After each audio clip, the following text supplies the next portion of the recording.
ہمارا عقیدہ اسلام کے مطابق ہو جائے، خاندان کے مطابق، رواج کے مطابق، زمانے کے مطابق، علاقے کے مطابق آپ مسلمان ہیں، اس کا کوئی اعتبار نہیں۔ اسلام کے مطالبے کے مطابق آپ مسلمان ہیں تو ہی مسلمان ہیں۔ باقی حکومتیں کہتی رہیں گی یہ مسلم، یہ مسلم، یہ مسلم، وہ بولتے رہیں گے، اللہ تھوڑی۔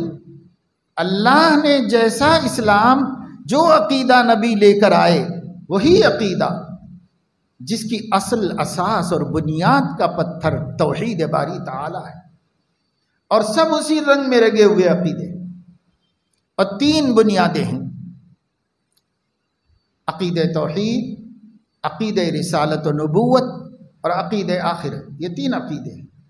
یہ تین عقیدوں میں بھی اصل جو ہے وہ عقیدہ توحید ہے۔